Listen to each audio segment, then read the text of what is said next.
Добрый вечер. В эфире информационный выпуск Амшик Шары. Сегодня в программе. Аслан Бжаня сделал заявление по случаю признания России государственного суверенитета и независимости ДНР и ЛНР. В республике пройдет первый национальный конкурс абхазских вин.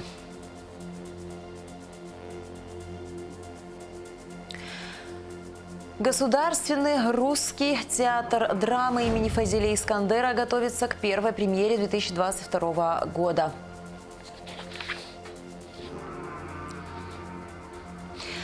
В Государственном музее боевой славы прошла церемония награждения победителей конкурса детского рисунка «Битва за Кавказ-Сталинград».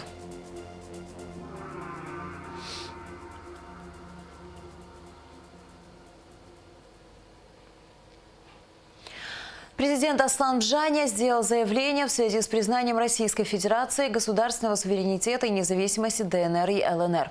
Приветствуем решение президента Владимира Путина. Долгие годы народ Донбасса сталкивается с тяжелыми испытаниями. Официальные власти Украины последовательно избегали практической реализации ключевых пунктов Минских соглашений, саботировали переговорный процесс, максимально деструктивно подходили к нуждам жителей Донбасса. В результате эскалации конфликта большое количество мирных жителей Донбасса вынуждены покинуть свои дома и искать убежище в России. Таким образом, решение о признании суверенитета Донецкой Народной Республики и Луганской Народной Республики является справедливым, базируется на адекватной оценке геополитической реальности, соответствует современным вызовам и угрозам, говорится в заявлении Аслана Бжаня. Как союзник России, Республика Абхазия поддерживает решение высшего руководства России. Уверены, что данное решение будет на длительную перспективу способствовать укреплению архитектуры безопасности в регионе. Более того, считаем, что решение о признании России и Республик Донбасса содействует формированию более справедливого и сбалансированного миропорядка, где права малых народов надежно защищены, а международное сообщество слышит и уважает их голос, подчеркивается в заявлении президента Абхазии. Президент Аслан Бжаня поздравил глав Донецкой и Луганской народных республик Леонида Пасечника и Дениса Пушилина по случаю признания Российской Федерации, их суверенитета и государственной независимости. Дата 21 февраля 2022 года, став важнейшей вехой на пути становления и развития республик, навсегда войдет в историю как день торжества справедливости. Историческое решение, принятое Россией, став поистине судьбоносным, ознаменовало качественно новый этап строительства и развития государственности, говорится в поздравлениях.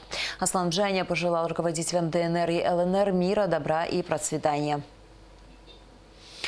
Спикер парламента Валерий Кварча направил поздравления в связи с признанием России независимости ДНР и ЛНР председателю Народного совета Донецкой Народной Республики Владимиру Бейдевке и председателю Народного совета Луганской Народной Республики Денису Мирошниченко.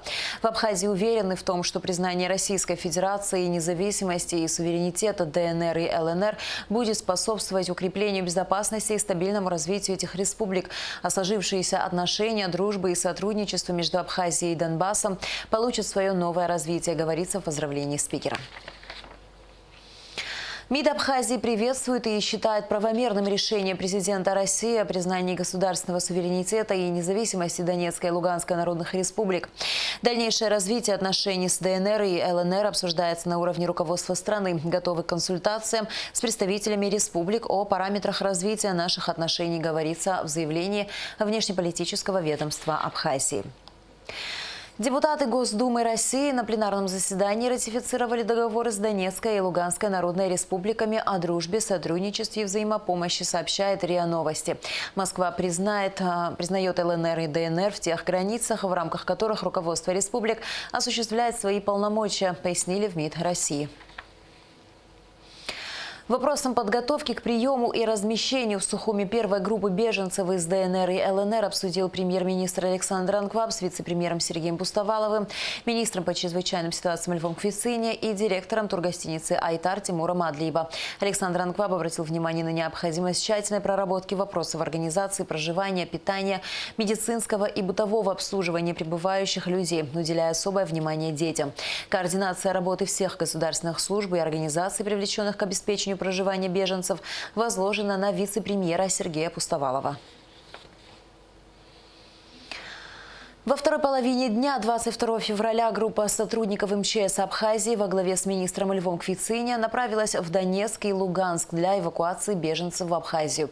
Как сообщает пресс-служба спасательного ведомства страны, колонна МЧС состоит из 2 автобусов, реанимобиля и машины сопровождения. На первом этапе планируется доставить в Абхазию около 100 граждан Донецкой и Луганской народных республик. К другим новостям. На последнем заседании сессии парламента депутаты в первом чтении приняли закон об образовании. Закон регулирует правовые и экономические основы образования и принципы государственной политики в этой сфере. В теме разбиралась Алика Трапш. На протяжении послевоенного времени в Абхазии отсутствовало законодательный акт об образовании. И вот на последнем заседании сессии парламента депутаты в первом чтении приняли проект закона об образовании. Данный законопроект направлен на комплексную модернизацию законодательства, установление системного и функционально полного правового регулирования общественных отношений, возникающих в сфере образования. Новейшая история Абхазии – это первый нормативно-правовой акт, регулирующий данную сферу. Он в первом чтении был рассмотрен. Это пока рабочий вариант. На концептуальном уровне мы согласовывали этот проект с Министерством просвещения. В основе этого законопроекта лежит проект, который был разработан Министерством просвещения в 2017-2018 годах. Он также был переслан в комитет, мы его доработали, внесли изменения в него. И вот на одно из последних заседаний парламента он был принят. Законопроект об образовании состоит из 10 глав, такие как правовой статус образовательных организаций, обучающихся и их законных представителей, молодежная политика и система воспитания, обеспечение права на образование отдельных лиц и так далее. По словам председателя профильного комитета Батала Айба, законопроект пока сырой и нуждается в доработке. Тем не менее, сделан первый шаг к формированию эффективного механизма правового регулирования образовательных и иных отношений в сфере образования. Данным законопроектом мы обязали Министерство просвещения разработать программы, стандарты образования.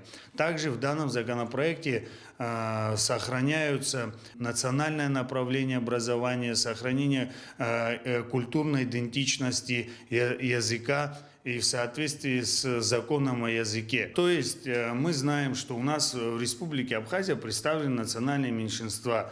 Это армянская община, греческая община, русская община. У них у всех будет возможность изучать свой родной язык и на родном языке предметы. Это будет на законодательном уровне закреплено. Также мы постарались учесть права наших педагогов, наших учителей в данном законопроекте, их обязанности.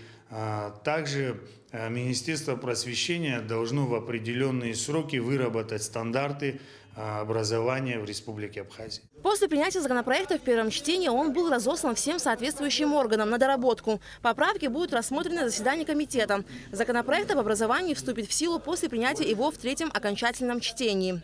Алика Трапш, Михаил Братухин, Абхазское телевидение. Президент Аслан Джаня поздравил экс-главу Кабардино-Балкарской республики, сенатора Российской Федерации Арсена Канокова с юбилеем. Опытный государственный деятель, целеустремленный политик. На всех этапах трудовой деятельности вы проявляете себя как профессионал самого высокого уровня.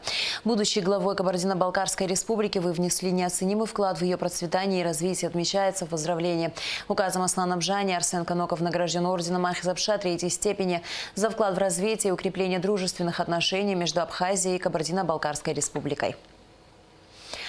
23 февраля в 21 час на нашем канале состоятся теледебаты с участием кандидатов в депутаты Народного собрания от 5-го Синопского округа Лаши Ашуба. Затем начнутся теледебаты с участием кандидатов в депутаты от 6-го Центрального округа. На прямой эфир приглашены Константин Тужба, Эраста Гумава, Дмитрий Амичпа, Алхас Асланзе, Рауль Лолуа, Дмитрий Маршан. Напоминаем, что телезрители могут присылать свои вопросы кандидатам на электронную почту. В республике пройдет первый национальный конкурс абхазских вин. Накануне столетия промышленного винопроизводства Абхазии компания «Вина и воды Абхазии» анонсировала проведение конкурса, который состоится в конце апреля. Конкурс поддерживает Минсельхоз Абхазии, Госстандарты, культурно-деловая площадка ГУМа. Конкурс носит имя Николая Ачпа, известного винодела, основоположника промышленного виноделия Абхазии.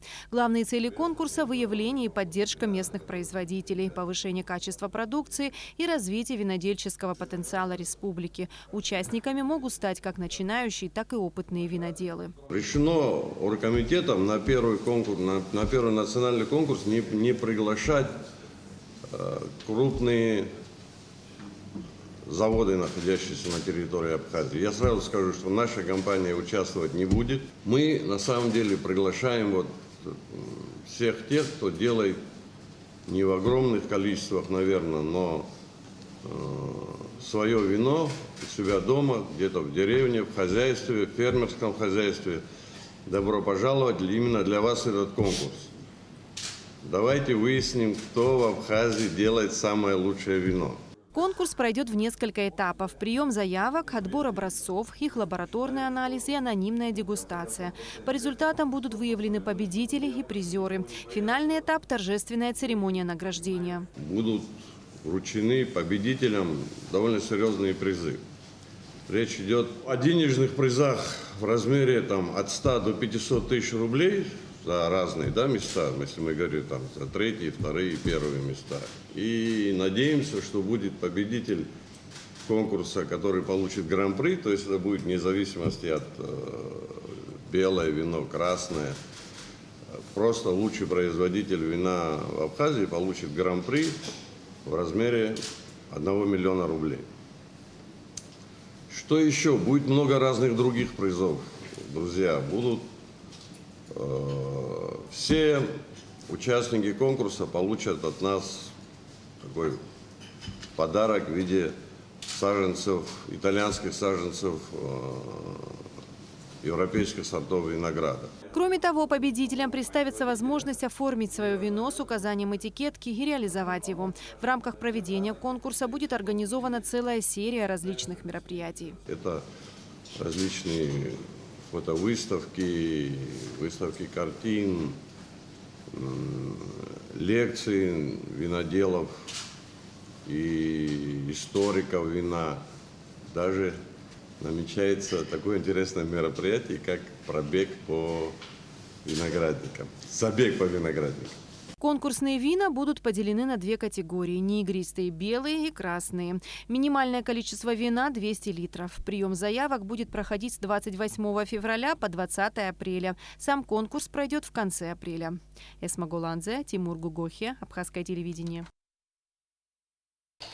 25 и 26 февраля Государственный русский театр драмы имени Фазиля Искандера представит первую премьеру 2022 года. Спектакль «Не обо мне» по пьесе современного российского драматурга Майи Тульчинской. Главную роль в спектакле сыграет заслуженная артистка России и Армении Вера Бабичева. О том, как проходит подготовка к премьере в репертуаре, в репортаже Шазины Ханагу. В Русдраме вплотную заняты подготовкой к премьере спектакля «Не обо мне». В постановке сыграет приглашенная звезда, заслуженная артистка России, Армении, почетный деятель искусств Москвы, актриса Московского драматического театра на Малой Бронной Вера Бабичева. Режиссер-постановщик спектакля Мария Романова, работы которой «Кровавая свадьба», «Радость вопреки всему», «Бродский» уже стали украшением репертуара театра. Добрый вечер, дорогие друзья, мои поклонники, гости моего канала, мои близкие люди.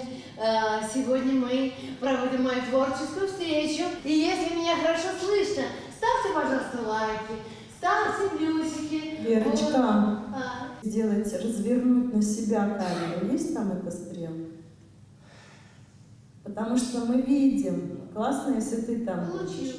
«Не обо мне» – это спектакль не о Вере Бабичевой, но и о ней тоже. Он о каждом из нас, о времени, в котором стоим, о цифровых технологиях, усиливающих отчуждение, о том, что нас беспокоит и о чем мы думаем, когда остаемся наедине с собой, о мужестве личной правды, о боли расставания с иллюзиями и счастье освобождения. Вера Бабичева знакома абхазской публике по ролям в спектаклях «Особые люди» и «Три высокие женщины», которые были показаны в Русдраме в рамках проекта «Шедевры московской сцены». Актриса раньше не играла в моноспектакле, однако, по ее словам, роль главной героини ей близка. Не было никогда моноспектакля, который бы рассказал о том, что со мной происходит.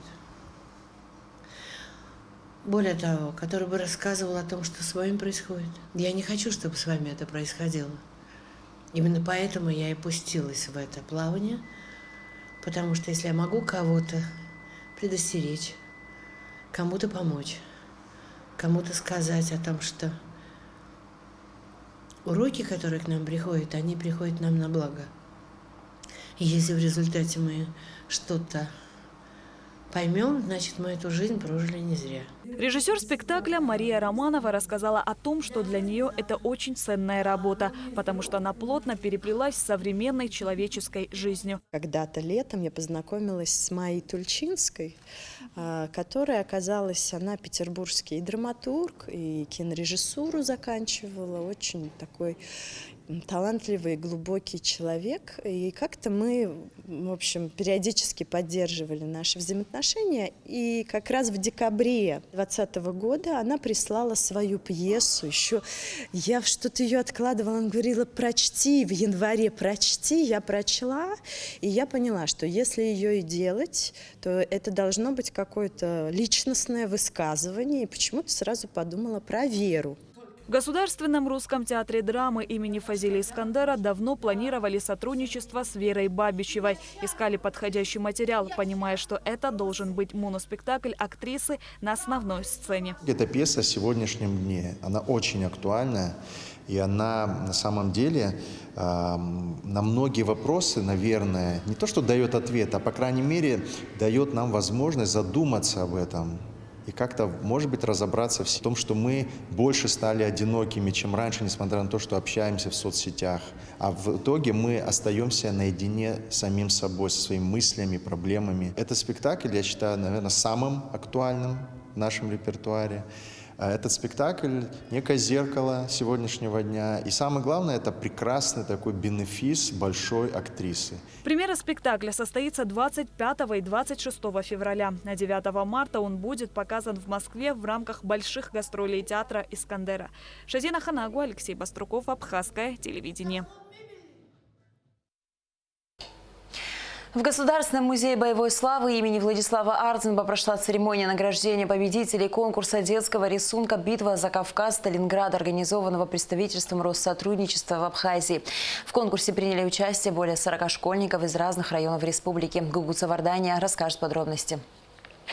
Быстрым шагом и с улыбкой на лице победители детского конкурса «Битва за Кавказ. Сталинград» идут получать свои грамоты и памятные подарки. Вот так тепло и оживленно накануне Дня защитника Отечества в Музее боевой славы имени Владислава Ардзенба. Дара шейгурихует арака шахябу. Акрам тадзуит эпидемию таглазаши хкана арака усмебгатко мепым суиште. Яха ихац харакует хара арт усмебгатко гуяна гуит ярбан чмазаразала гербан таглазаши залыги хара хаяйбха. Победителями в детском творческом конкурсе стали ученик Гетчерипской средней школы Сергей Тазлян, учащийся второй столичной школы Никита Егоров, ученик Мерхеулской средней школы Эрик Камалян. Призы зрительских симпатий получили Айба Амира и Эва Халбат из второй школы города Сухум. Спасибо и всех с наступающим праздником. Спасибо. Сохранение исторической памяти о Великой Отечественной войне и патриотическое воспитание подрастающего поколения – главная цель детского творческого конкурса, который прошел 2 февраля. Так как именно в этот день, в 1943 году, Сталинград был освобожден от немецких захватчиков. На самом деле выбрать лучшие рисунки было крайне тяжело. Настолько с душой они были нарисованы. И видно ваше старание, ваше усердие. И сам день, которому посвящен был этот конкурс, день окончания битвы за Кавказ, Сталинград, он очень важен в истории наших стран. Абхазия приняла в битве за Кавказ непосредственное участие. Ведь огромное количество военнослужащих защищали перевалы Абхазии, защищали от того, чтобы фашисты не прорвались к Черному морю.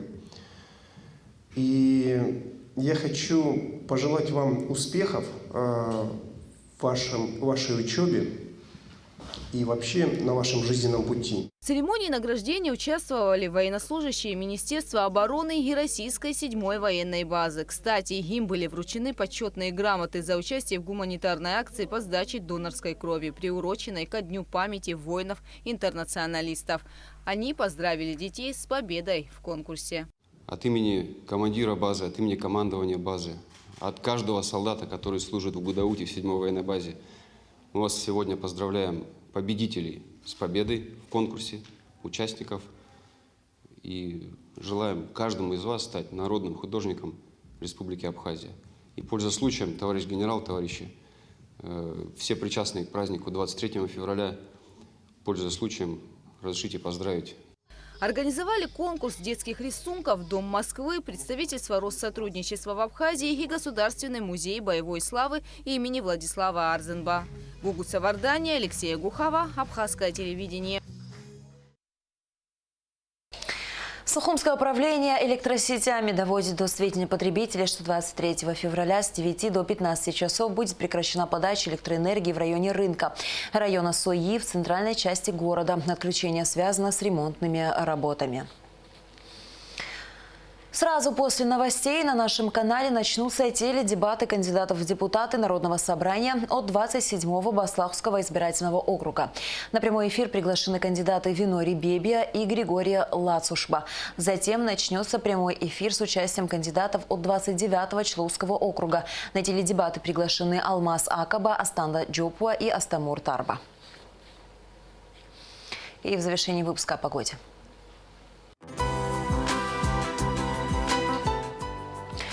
По сообщению гидрометцентра, в среду 23 февраля на территории Абхазии ожидается переменная облачность без осадков, местами возможен туман. Температура воздуха ночью 3,8, днем 12-17 градусов, температура морской воды 9 градусов.